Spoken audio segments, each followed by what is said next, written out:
In the final months of World War II, as Allied forces advanced across Europe, a crashed American plane in northern Italy drew the attention of curious Luftwaffe engineers.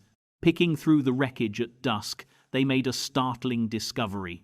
Amid twisted metal in the aircraft's nose sat a charred but recognizable dish-shaped antenna, the heart of an advanced airborne radar. In that moment, the German observers realized that the Americans had quietly achieved a game-changing ability. They could hunt and kill in complete darkness. The downed aircraft was a Northrop P-61 Black Widow, the first U.S. warplane purpose-built as a night fighter. This twin-engined, jet-black Predator had been designed to prowl the midnight skies, guided by electronics that allowed its crew to see in the dark and target enemy aircraft with lethal precision. What follows is the remarkable story of the P-61 Black Widow, from the strategic pressures that birthed it, through its ingenious technical innovations and grueling development, to its combat debut in Europe and the Pacific. We will witness how this spider-like fighter earned its deadly reputation, and even shocked those who first encountered its wreckage, revealing the secret that the night sky now belonged to the Allies. World War II was the first conflict in which air power was decisive, and with it came the terrifying new dimension of night warfare. Early in the war, Britain endured the Blitz, a months-long campaign of nocturnal bombing by German Luftwaffe bombers. Searchlights and anti-aircraft guns groped at shadows in the sky, but the RAF had few effective ways to stop enemy raids in darkness. The British learned the hard way that defeating night attacks required special tools and tactics. They envisioned a new kind of fighter plane, one with high-altitude performance to catch intruders, long loiter time to patrol through dusk till dawn, heavy firepower to quickly down bombers, and most importantly, an onboard device to detect enemies in the dark. That device was top-secret radar, radio detection and ranging, miniaturized from ground stations to fit in an aircraft's nose. By 1940, British scientists had pioneered airborne interception, AI radar, using microwave frequencies, enabling fighter crews to track bombers by their echoes on a scope. Half a world away, the United States had not yet experienced air raids, and its interest in night fighting was minimal. American pilots had only rudimentary instrument training for flying without daylight. A handful of Army flyers learned from civilian airline crews using basic radio beacons and blind flying instruments. All that changed as transatlantic technological cooperation began. In September 1940, the British dispatched the Tizard Mission to share their most valuable research, including radar innovations like the cavity magnetron that made compact, powerful 2-centimeter radar sets possible. US Army observers in London, such as Lieutenant General Delos Emmons, saw firsthand how radar networks and nascent night fighters were defending Britain. Emmons carried home urgent news. America needed to develop its own night interception capability, and fast. By autumn 1940, the U.S. Army Air Corps formulated requirements for a dedicated night fighter. The British Purchasing Commission, desperate for help, had already approached American aircraft designers with their wish list for a night interceptor. Among those contacted was a young aviation engineer on the rise, Jack Northrop. Northrop immediately grasped the challenge to meet the British specs for speed, altitude, endurance, and multiple gun turrets.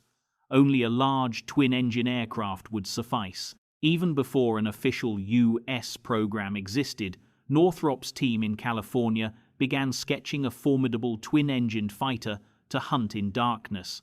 In October 1940, Northrop's chief of research, Vladimir Pavleka, was summoned to a secret meeting at Wright Field in Ohio. There, Army officers gave Pavleka a classified verbal briefing, no notes allowed, on a project labeled Night Interceptor Pursuit. The proposed aircraft would carry an unnamed device that could see and distinguish other airplanes in total darkness, Pavleka was told. The implication was clear. A self-contained radar in the plane's nose would let it find the enemy by night. From the tone of the meeting, Pavleka realized that Northrop was not being asked to build this plane, it was being ordered. He rushed back to California and informed Jack Northrop that their nascent night fighter concept was now a top priority. Northrop compared the Army's requirements with the work he'd begun for the RAF and saw they were nearly identical. Without missing a beat, he blended the best features into a single design and submitted it to Wright Field in just 2 weeks. The proposal wowed Air Corps officials. Only one competitor emerged. Douglas offered a night-fighting version of its A-20 Havoc attack plane, but Northrop's clean-sheet design was far more ambitious. In January 1941, the Army Air Corps formally chose Northrop's project, designating it the XP-61. A contract was issued for 2 experimental prototypes, followed by 13 service test YP-61 seconds. The tight-knit Northrop Aircraft Corporation, barely a year old as an independent company, suddenly found itself responsible for developing the world's first dedicated night fighter. It was a daunting assignment, and Northrop promised a blistering pace. He pledged to deliver the first XP-61 within 9 months and a dozen follow-on test planes a few months after. In reality, the complexity of this high-tech hunter would stretch development much further, but in early 1941, that urgency was appropriate. The United States was not yet at war, but would be soon. When the time came, it needed a way to fight back in the dark. Jack Northrop's night fighter design was unlike any previous combat aircraft. It was big, brutish, and packed with cutting-edge technology, a fighter built to do the work of a radar station, a gun battery, and an interceptor all in one. In size and weight, it rivaled medium bombers, a 66-foot wingspan, and an all-up loaded weight over 29,000 pounds. By comparison, the British Mosquito night fighter weighed barely 18,000 pounds fully loaded. Many pilots who first saw the P-61 were taken aback. "I remember thinking, she's too big and clumsy to be a fighter," one American pilot quipped after the war. Indeed, with its twin-piston engines, twin boom tail, and bulbous multi-crew fuselage, the Black Widow didn't look or maneuver like a lithe single-engine dogfighter. But every aspect of its design had a purpose. It was tailored for the nocturnal mission and carried unprecedented features to give it the upper hand at night. Power plant and airframe, to haul the heavy radar, a crew of 3 pilot, gunner, and radar observer, and an arsenal of weapons. The P-61 used 2 powerful Pratt Whitney Double Wasp 18-cylinder radial engines. Early models delivered about 2,000 horsepower each, and later ones up to 2,250 HP, driving the aircraft to around 350 miles per hour and allowing it to reach enemy bombers at altitudes up to 33,000 feet. The aircraft's silhouette was distinctive, a central fuselage pod, the gondola, for crew and radar, flanked by twin-engine nacelles that flowed back into 2 tail booms, supporting a pair of tall vertical fins. A horizontal stabilizer joined the twin tails. This twin-boom configuration gave the Black Widow excellent stability. The twin-tail design provided stability in the prop wash behind multi-engine enemy aircraft. One Northrop engineer noted, a valuable trait when settling behind a bomber's turbulent wake at night. The wings carried advanced control surfaces. Instead of large traditional ailerons, the P-61 had spoilerons, small spoiler flaps on the wing's upper surfaces that disrupted airflow to help roll the aircraft. Developed with NACA, the forerunner of NASA, these spoilerons let the hefty twin-engined P-61 turn surprisingly tightly, rivaling the maneuverability of some single-engine fighters. Pilots would later astonish skeptics by looping and rolling this 15-ton beast with ease. Test pilot Moye Stevens praised the Widow's forgiving nature. The P-61 was not a thing of beauty from the aesthetic viewpoint, but it was a beautiful ship to fly. It didn't have a wicked bone in its body and would tolerate mishandling that would have proved fatal in other twins. The Black Widow's handling was so docile that pilots could push it hard without fear, a vital quality when flying on instruments in darkness or bad weather. Armament. True to its namesake Spider, the Black Widow packed a deadly bite. It was one of the most heavily armed fighters of World War II, carrying an upwards-facing arsenal of 8 guns. In the lower fuselage were 4 Hispano M2 20mm cannons fixed to fire forward. Up top, the P-61 featured a remotely controlled dorsal turret fitted with 4 50-caliber Browning machine guns. This General Electric-powered turret could spin 360 degrees and elevate 90 degrees, covering a wide arc above and behind the aircraft. Both the gunner in the top cockpit and the radar observer in the rear had aiming controls linked to a computing gun sight, allowing either to operate the turret and even engage targets to the sides or rear of the aircraft. In a pinch, the pilot could also lock the turret forward and fire all 8 guns at once, unleashing a withering burst of mixed cannon shells and bullets. To aid in targeting, Northrop engineers installed a novel sighting system. The gunner's position had swing-down binoculars with an illuminated reticle. By visually spotting an enemy plane and aligning the glowing gun sight on it, the gunner could compute range and lead, then direct an accurate salvo from the guns. Strong binoculars, swing-mounted at eye level, incorporated an illuminated gun sight so the gunner could range-find enemy aircraft, then accurately aim a fusillade, one account described. This innovation was meant to supplement radar by giving the crew a visual aiming reference in the final moments of an attack. To hide the Black Widow's own muzzle flashes at night, the guns were equipped with flame dampers and flash suppressors, ensuring the pilot's night vision wasn't ruined by each trigger press. While formidable, the P-61's armament also posed design challenges. The remote turret, in particular, proved troublesome. Early flight tests found that the turret's mass high above the fuselage caused buffeting and stability issues when traversed at high speed. Additionally, the B-29 Super Fortress program had first claim on the GE turret systems, leading to shortages. As a result, Northrop made a pragmatic decision. Roughly half of P-61A and P-61B production planes were built without the upper turret installed. In these cases, the 4 50-caliber machine guns were sometimes mounted in a fixed forward firing position in the nose, or simply omitted, leaving the pilot to fight with just the 4 20mm cannons.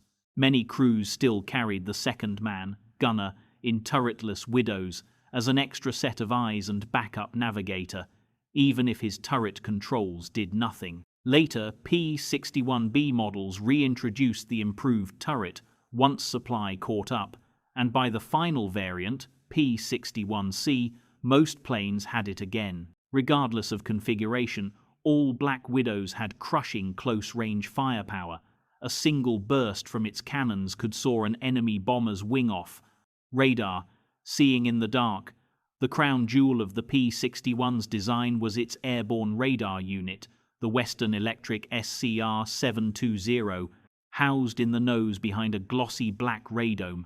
This was the invisible eye that gave the Black Widow its night vision.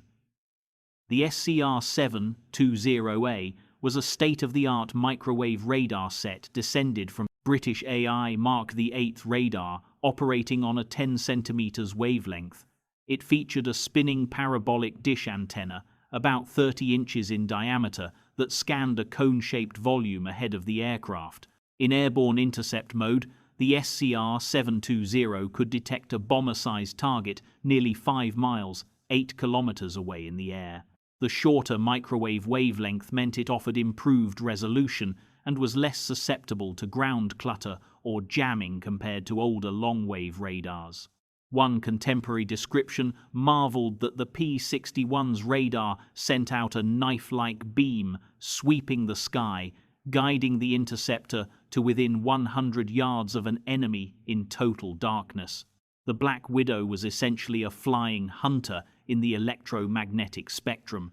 In the back compartment of the fuselage sat the radar operator, peering into a glowing cathode ray tube scope that displayed blips for any targets ahead.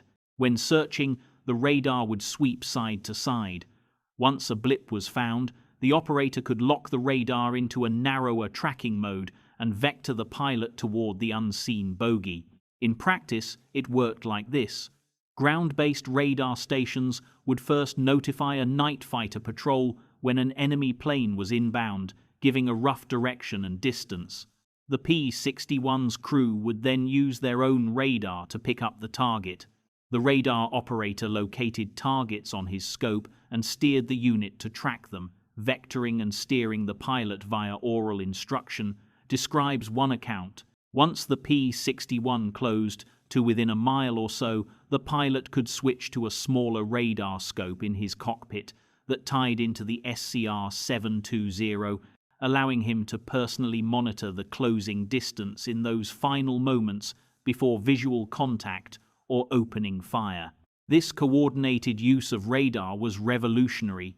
It meant a Black Widow could independently find, fix, and finish an enemy plane at night without any searchlights or external guidance. To conceal the radar's presence, the nose was enclosed in a smooth plexiglass radome painted opaque black. In fact, the entire aircraft was eventually painted a glossy midnight black.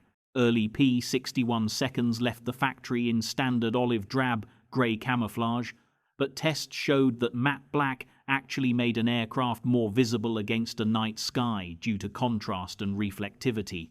Strangely enough, a shiny jet black enamel proved to be the best finish for invisibility. Thus, operational Black Widows were given coats of glossy black paint that earned them their arachnid nickname. One crewman, Sergeant Louis Valiante, remembered his first glimpse of the plane. It was a sleek-looking plane and black as the ace of spades. Beautiful and sleek, he said. That eerie black sheen only reinforced the sense that this aircraft was a nocturnal predator. In sum, the P-61 Black Widow's design was a marvel of wartime innovation. It combined sheer physical might, twin engines, heavy armor and armament, with advanced technology, radar, remote-controlled guns, special flight controls, to create a true all-weather night interceptor. It was overbuilt in some ways, large, complex and expensive, but it filled a crucial niche. As one test pilot summed up after pushing it to the limit, "Jack, you've got a damn fine airplane." Now, turning prototypes into combat-ready machines would test Northrop's team to the brink, but they had given the Army Air Forces exactly what it asked for, an airplane that could see at night and shoot down anything it found. Creating the Black Widow's lethal design on paper was one challenge. Forging it into metal was another entirely. Northrop's engineers spent 1,943 wrestling with the many firsts in the XP-61 program. The schedule slipped far beyond the optimistic 9-month goal. Every system on this aircraft was new, and integrating them proved painstaking. Yet, slowly, the night fighter took shape. On the 26th of May 1942, at Northrop's Hawthorne Airport in California, the first prototype XP-61 roared down the runway and took to the sky. Northrop's chief test pilot Vance Breeze was at the controls, and as Jack Northrop watched his creation fly, Breeze radioed down jubilantly. "Jack, you've got a damn fine airplane," he exclaimed upon landing. The Black Widow's maiden flight was a success.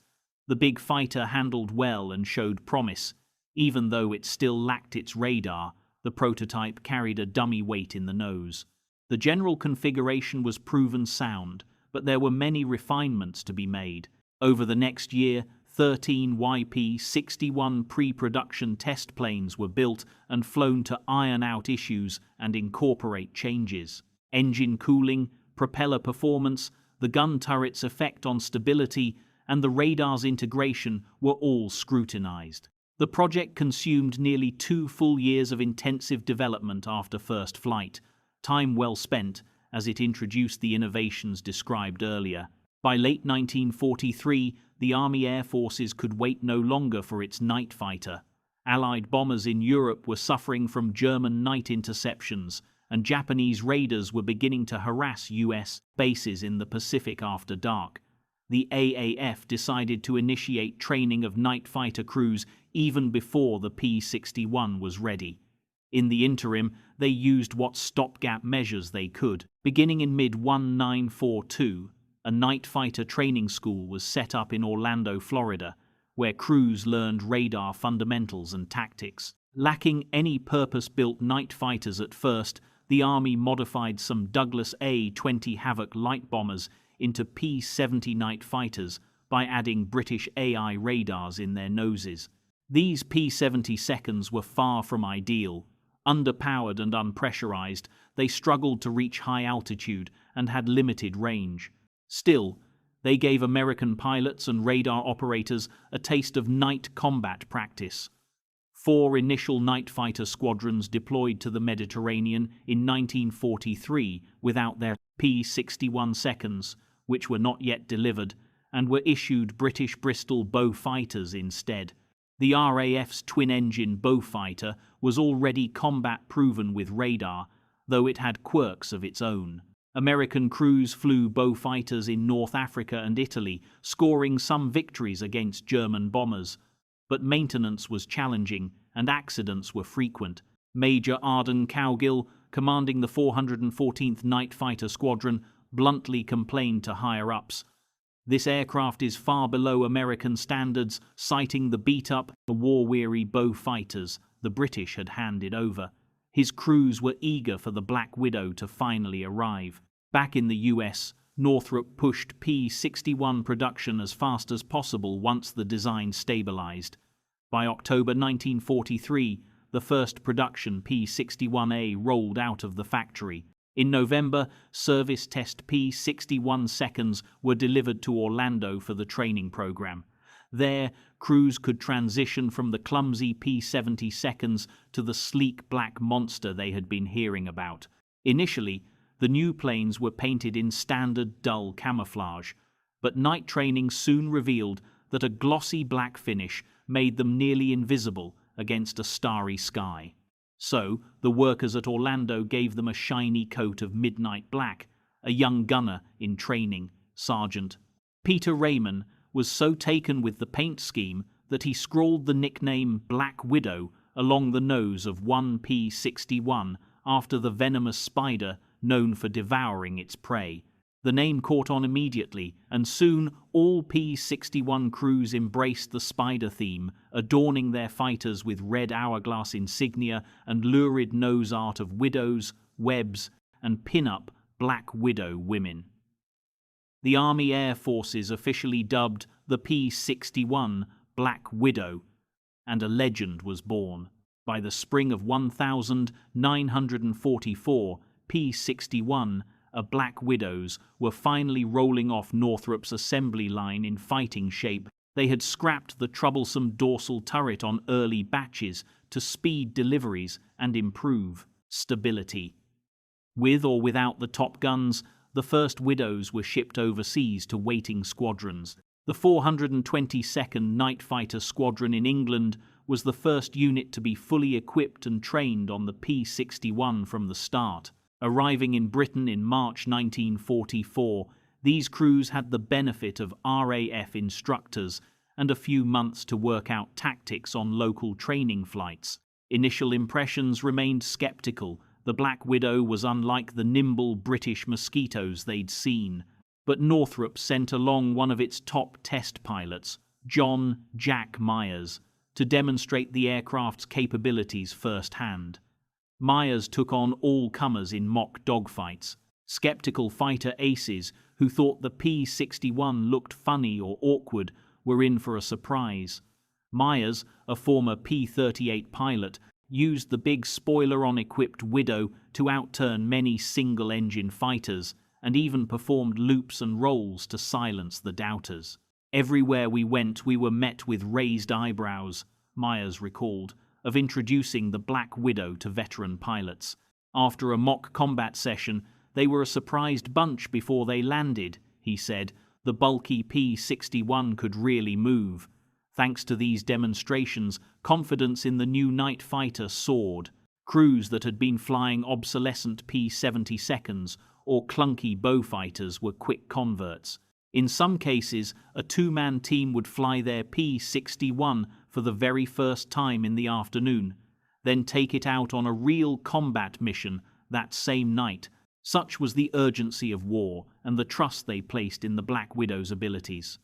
At long last, by summer 1944, the P-61 Black Widow was in theatre and ready to prove itself. It had overcome a long gestation and some detractors along the way. The British, for instance, had been allocated 50 P-61 seconds via Lend-Lease, but after testing one, they felt it didn't outclass their Mosquitoes. The RAF politely returned the sample aircraft and cancelled their order. Within the US Army Air Forces, even a prominent general, Hoyt Vandenberg, had initially grumbled that a cheaper Mosquito might offer more bang for the buck than the big-ticket P-61. But all doubts would soon be laid to rest in the crucible of combat. The Black Widow's hour had come, and it was arriving in the nick of time, just as Allied armies pressed forward and Axis air forces made last-ditch attempts to strike under cover of night. The P-61 Black Widow entered combat in Europe just after the D-Day invasion of June 1944. Its primary mission: protect Allied troops and cities from nighttime Luftwaffe attacks and prowl the dark skies for any German aircraft foolish enough to fly at night. After D-Day, the German Air Force increasingly turned to night harassment raids and intruder missions, since daytime skies were dominated by Allied fighters. This gave the Black Widow a crucial role to play in the European theatre. The 422nd and 425th Night Fighter Squadrons, operating under the U.S. 9th Air Force, were among the first to use the P-61 inches Europe. They began flying night patrols over Normandy and later over liberated France, Belgium, and the Netherlands as the front line moved east. At first, results were slow. Night fighting could be fickle. Often there were no enemy planes to be found, or the radar contact would slip away in ground clutter or bad weather. There were even instances of unconfirmed kills where P-61 crews attacked an enemy but couldn't verify its destruction in the darkness.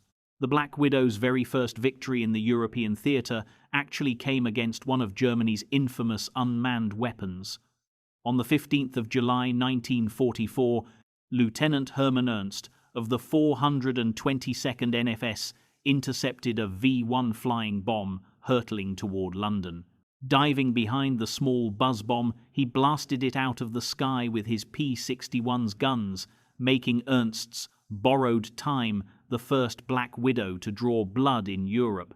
A more traditional aerial kill soon followed. After several frustrating chases, a P-61 finally downed a piloted German aircraft in August 1944.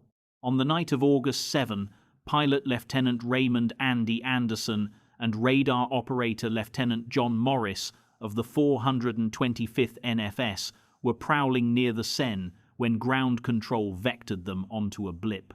Morris guided Anderson into firing position behind a German Junkers Ju-88 bomber.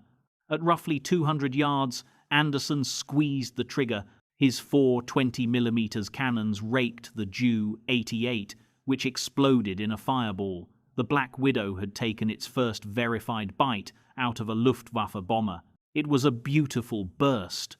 "All I saw was pieces coming off and a big flame," Anderson described in his debrief, according to squadron records. That flaming Junkers marked the start of the P-61 score in Europe. Once the Black Widow crews got the hang of their tactics, the kills began to mount. They developed a disciplined intercept method. British and American ground radar stations would watch for incoming bogies up to 100 miles out. When a suspicious track was detected coming toward Allied territory at night, a P-61 would be dispatched in that direction. As it closed within 50 miles, the Widow's own SCR-720 radar took over the search. The radar operator would scan and lock onto the target, then gently torque the pilot into position, usually creeping up from below and behind the enemy, where they were least likely to be seen. Intruders appeared on ground radar up to 150 miles away. Between 50 and 10 miles out, the Black Widow's radar operator fine-tuned the fix, guiding the pilot directly below and behind the aircraft for identification, describes one account of the common tactics. Standard rules of engagement required Allied night fighters to visually identify their targets before firing, to avoid friendly fire tragedies. In the blackness of night, that was no small feat. Crews learned to recognize silhouettes and engine exhaust flares of German planes. Sometimes they got an even more obvious confirmation. Captain Robert Bob Bolinder of the 422nd NFS recalled sneaking up on a German bomber at 10,000 feet. "I saw a bold Iron Cross insignia on a Heinkel suddenly loom out of the darkness," he said. "I was shocked to see it, but it was comforting to know I really was shooting at a German airplane." Moments later, Bolinder's cannons shredded the Heinkel. Night after night, the Black Widows patrolled, and their pilots gained confidence in both their radar and their own night vision. "We loved the dark," admitted Bob Bolinder, who became one of the top P-61 aces in Europe. "We weren't happy if it was a moonlit night. Total darkness was their ally. It gave them cover to slip behind the enemy, who usually never knew what hit them." One German night flyer later confessed that the first warning was often the tracer fire streaking by. By then, it was too late. German measures to counter radar were of limited use. They tried dropping chaff-thin strips of foil codenamed Doppel or Window to jam Allied radars, but as one U.S. pilot noted, the enemy discovered that dispersing chaff had only marginal effect on the Widow's microwave vision. The SCR-720 could see right through or around most jamming, nor could German bombers simply fly higher to escape. The P-61's powerful engines, especially the turbocharged later models, gave it the ability to reach well above 30,000 feet, altitude at which earlier American night fighters, like the P-70, had been useless. There was soon no sanctuary in the night sky for the Luftwaffe. By late 1944, P-61 squadrons in Europe had honed their skills and were scoring solid victories. They weren't racking up huge scores like day fighter units.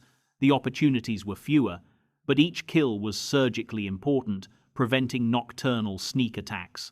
The Black Widows excelled during the Battle of the Bulge in December 1944, when Hitler's surprise offensive in the Ardennes began. Winter weather blanketed the front in fog and cloud.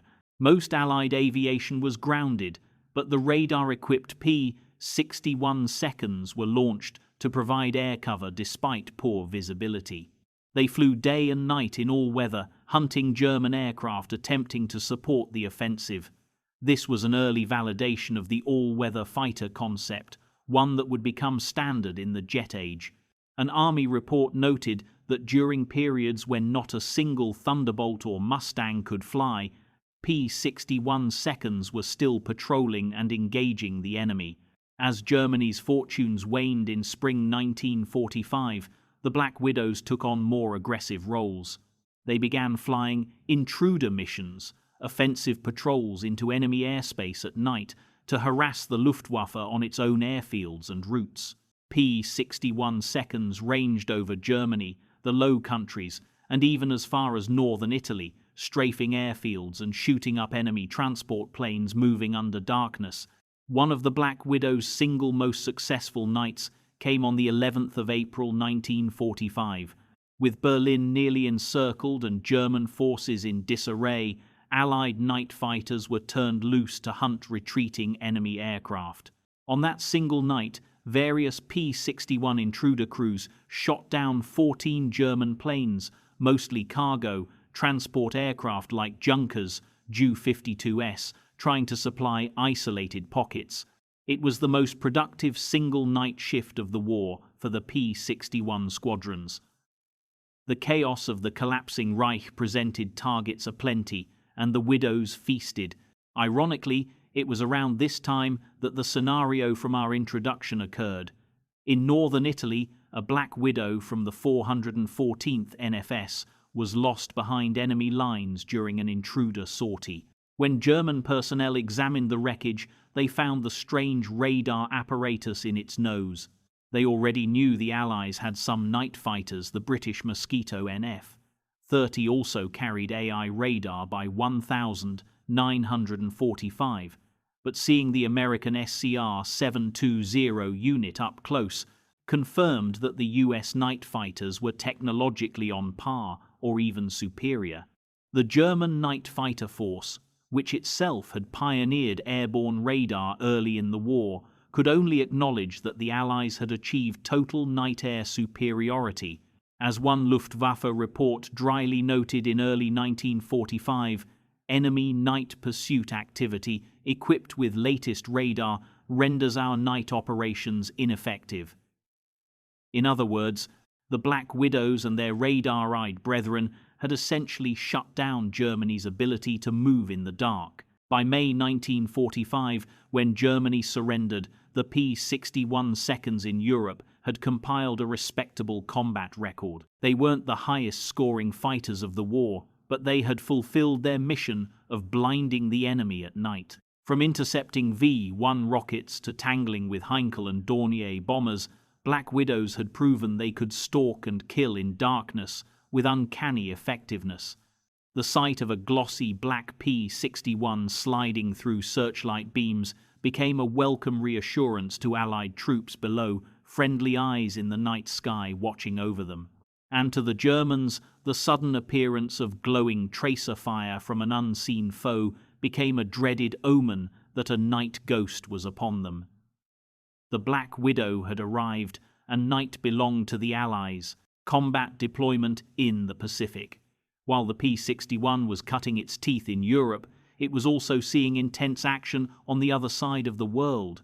In the vast Pacific theater, the Black Widow became the U.S. Army Air Force's guardian of the night, defending island bases and carrier fleets from Japanese nighttime raiders.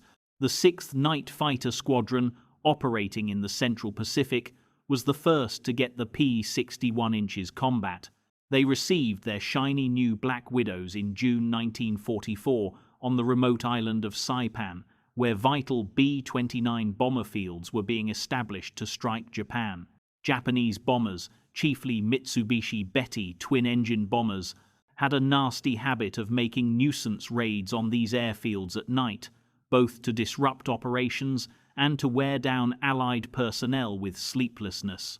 The 6th NFS barely had time to unpack their crates of P-61 seconds before they were thrown into action. Because Saipan was constantly raided at night by Japanese bombers, there was very little time for the 6th to get adjusted. Its crews were almost immediately thrown into demanding night patrols, one historian noted. The Black Widow's first kill in the Pacific came just days after becoming operational.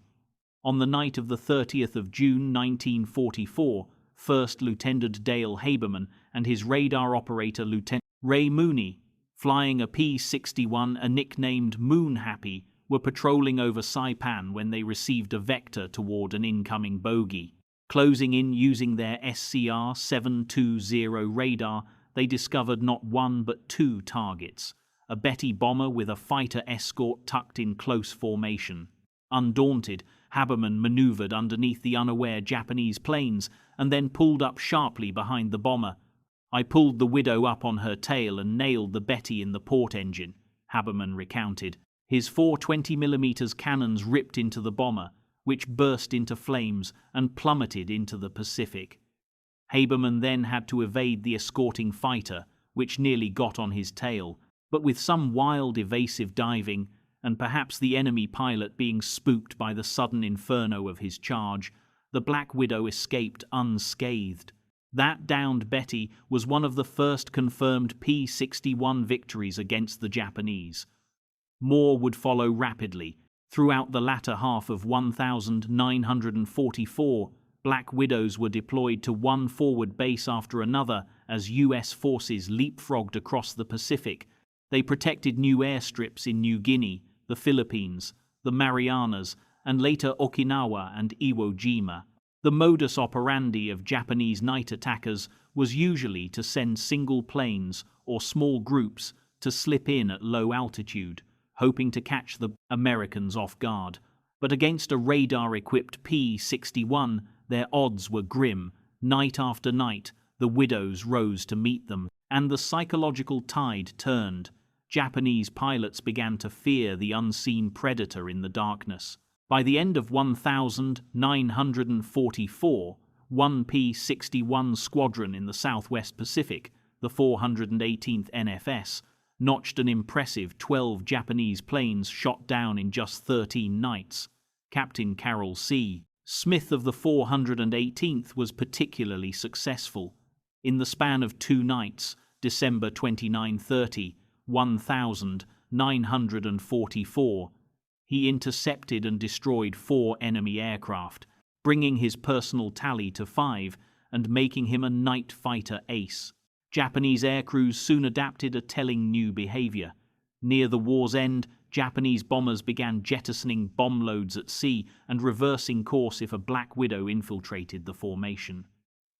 In other words, if a Japanese pilot realized a Black Widow was stalking them, often inferred only after 1 or 2 bombers in the group mysteriously erupted into flame, they would abort the mission entirely.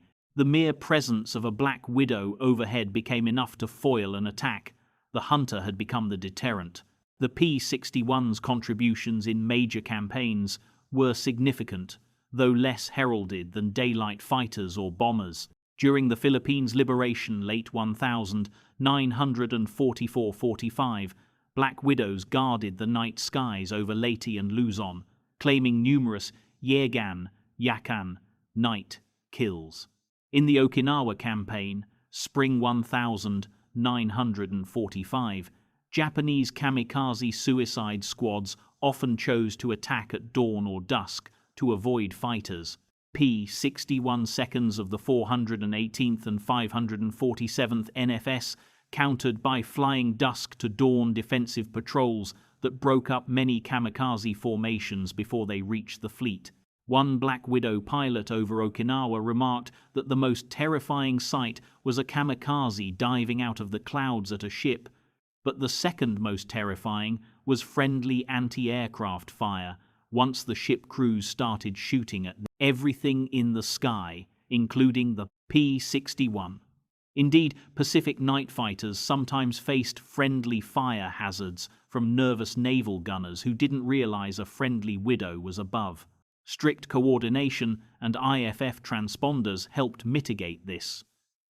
By mid-1945, the Army Air Forces had deployed P-61 seconds even to freshly captured Iwo Jima and to bases on Okinawa to cover the final approach to Japan's home islands. On Iwo Jima, the 548th Night Fighter Squadron not only defended against night raiders, but also took on unique new missions in daylight. P-61 seconds were sent far out over the Pacific to escort and aid crippled B-29 bombers returning from Japan. The long-range bombers often came back shot up, low on fuel, and sometimes disoriented. Black Widow crews would rendezvous with them over open ocean, their presence often a welcome relief to straggling bomber crews, guide them back on course via radio, and even lead rescue ships to any B-29 crew that ditched at sea. Pilots also discovered that the P-61's spacious radar operator compartment could double as a life-saving cargo hold. On a few occasions, they landed at remote fields to pick up downed Allied pilots or wounded personnel, literally stuffing the extra men into the radar operator's station to fly them back to safety. The Black Widow was proving itself an unexpectedly versatile platform. One of the most unusual missions flown by a P-61 occurred on Iwo Jima in June 1945. A crippled American B-29 bomber, damaged over Osaka, could not open its bomb bay doors to jettison its armed payload. The bomber's crew bailed out over Iwo Jima, leaving the huge plane circling with full fuel and bombs, essentially a ticking time bomb in the sky. First Lieutenant Arthur Shepard of the 548th NFS scrambled in his P-61 and was vectored to intercept the unmanned B-29. With a mixture of awe and grim resolve, Shepard pulled alongside the ghostly superfortress and then opened fire. It took 2 strafing passes with all 8 guns blazing to finally send the B-29 down in flames into the ocean, bombs and all. It was likely the only instance of a night fighter shooting down a friendly bomber on purpose, a mercy killing, one might say, to avert potential disaster on the crowded island below.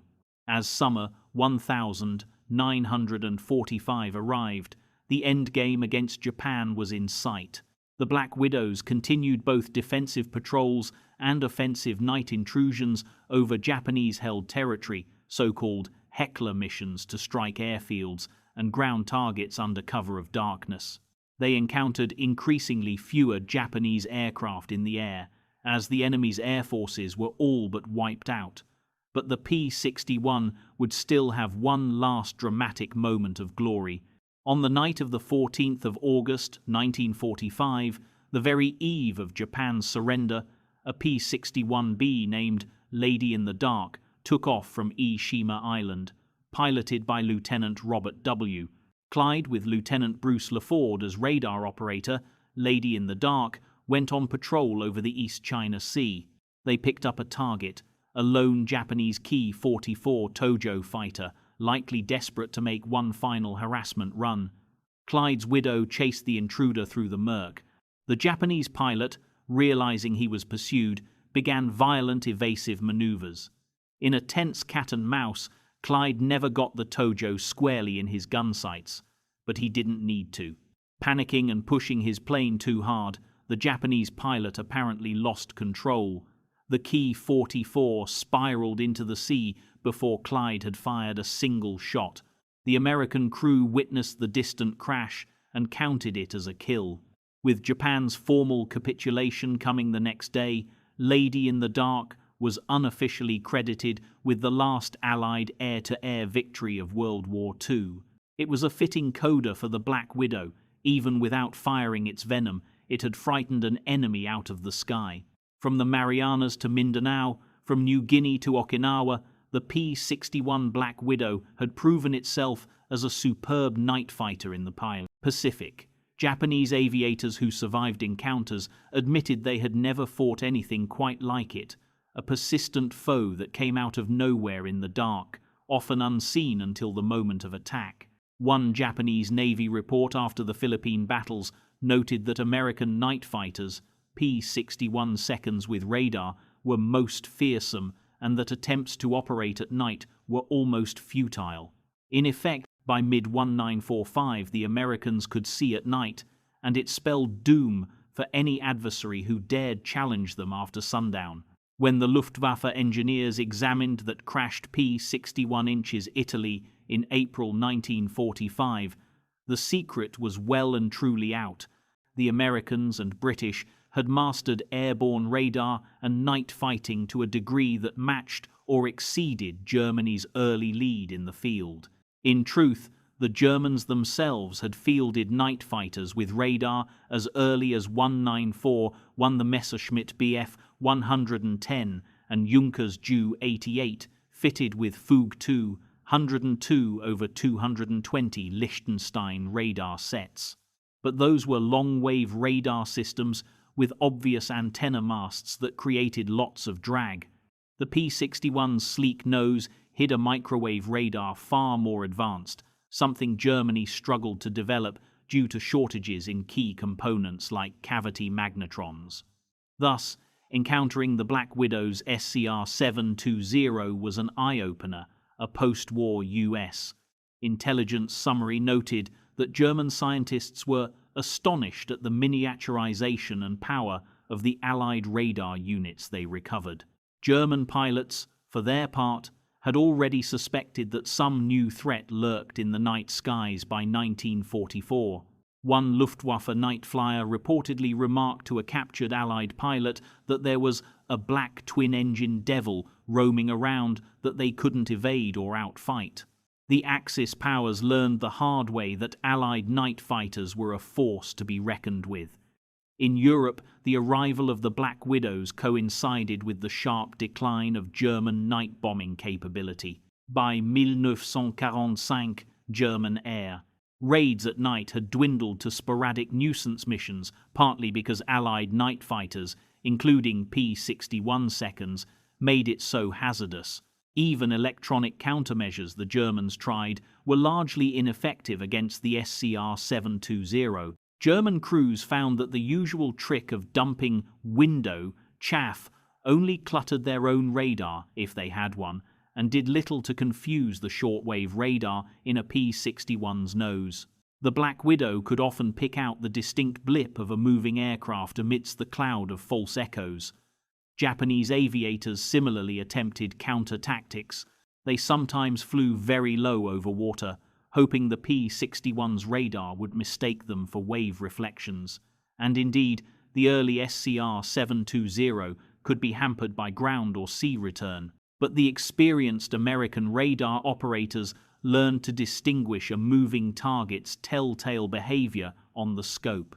As one P-61 report from Saipan noted, a skilled operator could tell a Japanese Betty bomber from a surface ship by the altitude tracking and speed. And if all else failed, they could resort to the Mark I eyeball.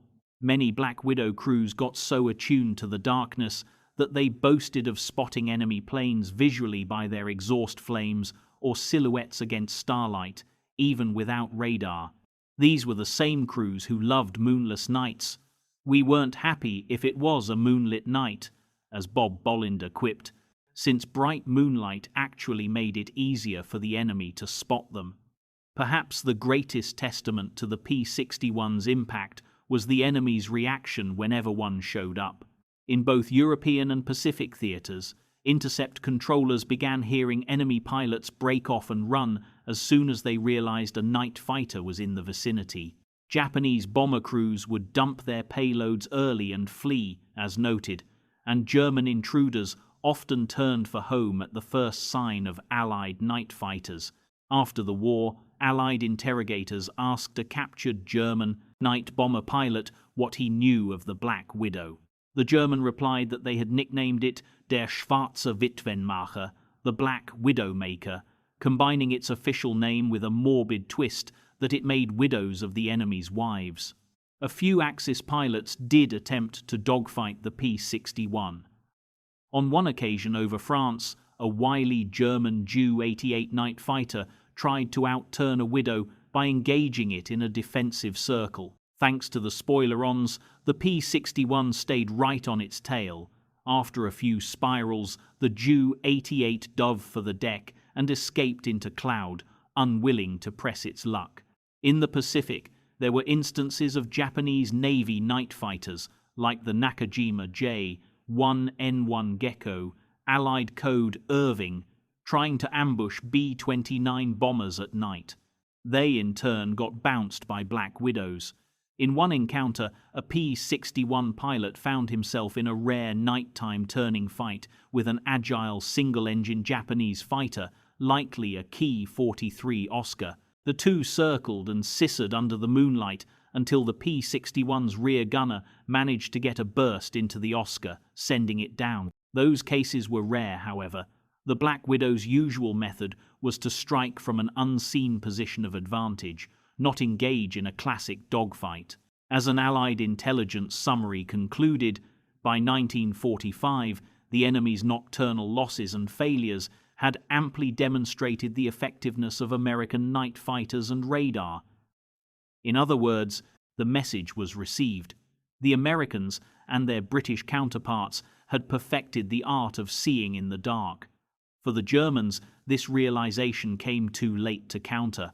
Their own late-war night fighters, like the Heinkel He-219 Uhu and modified Bf-110S, were technically competent and sometimes clashed with Allied night bombers, but by the time Black Widows were operational, the Luftwaffe was too depleted to mount serious night offensives. The knowledge gleaned from crashed Allied radar equipment was still valuable to them. German scientists marveled at the compact magnetron tubes and high-power transmitters of the SCR-720, components they struggled to produce due to Allied bombing of their electronics industry. But in the end, these trophies were little more than curiosities in laboratories as the Third Reich crumbled. One famous anecdote often cited is that a group of German engineers inspecting a captured P-61's radar commented, "Dieses Gerät ist gefährlich. This device is dangerous." It encapsulated what the Axis had come to understand. The Black Widow's radar was as potent a weapon as its guns. It gave its crew a nearly unfair advantage, allowing them to dictate the engagement on their terms. American night fighter crews exulted in this edge. As Sergeant Louis Valiente, a P-61 radar operator, put it bluntly, the Japanese, could not see us because they had not perfected radar and they were sitting targets. With the SCR-720 and a well-trained crew, a Black Widow could stalk opponents at will. Darkness was no longer a sanctuary for America's foes. It was hunting season. The P-61 Black Widow's active combat career essentially ended with World War II's conclusion, but its influence lived on in multiple ways. As soon as peace came, the U.S. Army Air Forces moved to streamline and modernize its aircraft inventory. P-61 seconds were redesignated F-61 for fighter in 1946 with the creation of the independent U.S.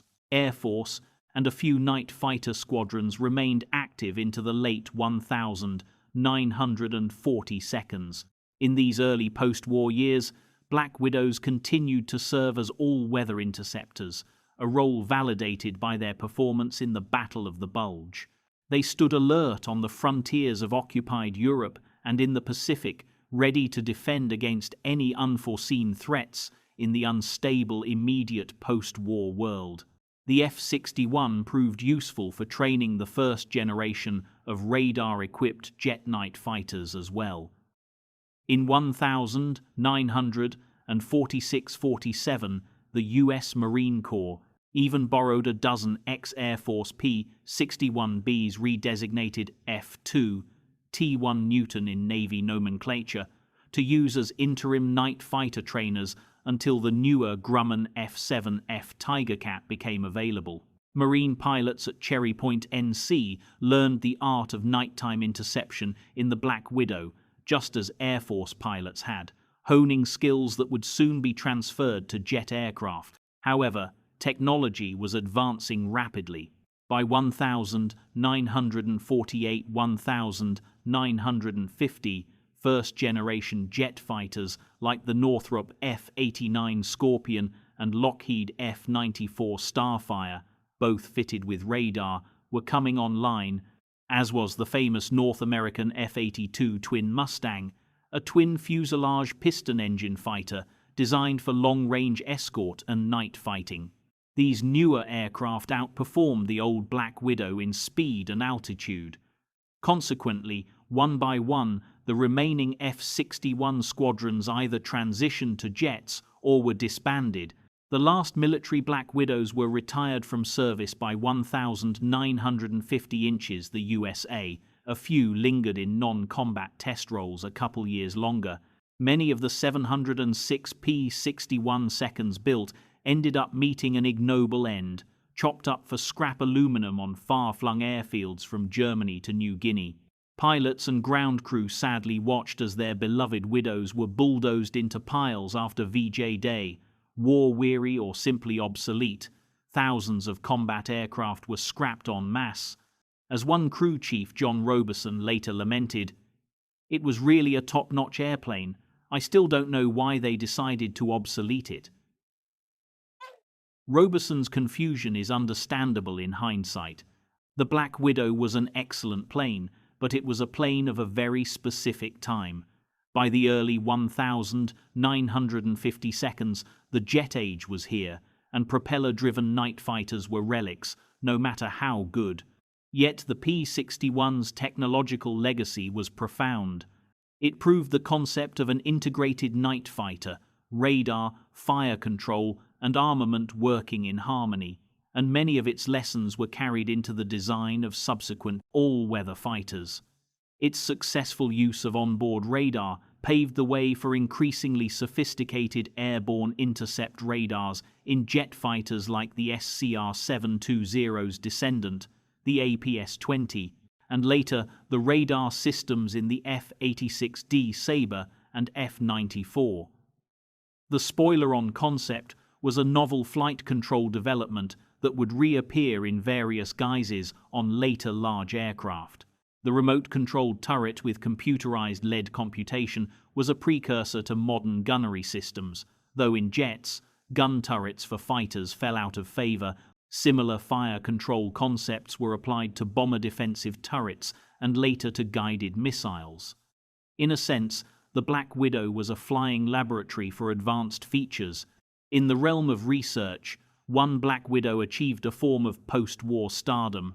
A P-61C model serial 43 to 8330 was acquired by the National Advisory Committee for Aeronautics, NACA, the precursor to NASA, and used as a mothership for high-speed experiments. Starting in 1948, NACA fitted this P-61C with a special centerline pylon to carry small rocket-propelled test vehicles. On numerous flights out of Muroc Field, later Edwards AFB in California, the Black Widow climbed to lofty altitudes above 40,000 feet and released rocket-driven models that gathered data on transonic and supersonic aerodynamics. Essentially, the P-61 became an early launch platform for supersonic research, contributing to knowledge that would be vital in the design of supersonic jets and missiles. When its NACA career ended in 1953, that particular aircraft was at last retired to the Smithsonian's National Air Museum, which brings this story full circle. Today, only 4 complete P-61 Black Widows survive in museums, a tiny fraction of those built. One, the Smithsonian's P-61C, painted as Moonlight Serenade, like in our earlier photo, sits on display at the Stephen F. Udvar-Hazy Center in Virginia, beautifully restored. Another P-61B, recovered from a New Guinea jungle in the 1,980 seconds after crashing in 1945, is under painstaking restoration to flying condition at the Mid-Atlantic Air Museum in Pennsylvania. If successful, it will be the only airworthy Black Widow in the world, giving new generations the chance to see and hear this legendary night fighter in the sky once more. The P-61 story is a testament to the rapid innovation spurred by World War II. In the span of just a few years, military aviation leapt from biplanes and crude early radar to this sophisticated, purpose-built night hunter bristling with weaponry and electronics. The Black Widow was born out of necessity, answering the dire need to counter nocturnal threats, and it did so brilliantly. It gave Allied airmen the power to dominate the night, a power that startled the enemy and perhaps even surprised some of its own creators. As one crewman declared with pride, at that time it was absolutely the best available. It could and would do the tasks assigned. It was kill or be killed. And kill it did, under conditions that would have been impossible just a few years prior. In the dark hours over war-torn cities, in moonless skies above the Pacific, the Northrop P-61 Black Widow earned its place in history. It was a predator in every sense, silent, unseen, and deadly. And it ensured that by 1945 the night truly belonged to the Allies. The Luftwaffe engineers who inspected that wreckage in Italy came to the only conclusion they could. The Americans and their allies had unlocked the secret of night combat. They could see at night, and that revelation foreshadowed the end for any foe who dared challenge them in the darkness. In the decades since, radar-equipped fighters have become standard and night vision technology far more advanced, but the P-61 remains a pioneering icon of when it all began. Its legacy lives on whenever a modern fighter plane stalks its target on a glowing scope. The Black Widow, the first American night fighter, wove a web that ensnared the enemy in World War II's darkest nights, and its story continues to enthrall all who hear how the Allies turned night into day and made the skies safe after sundown.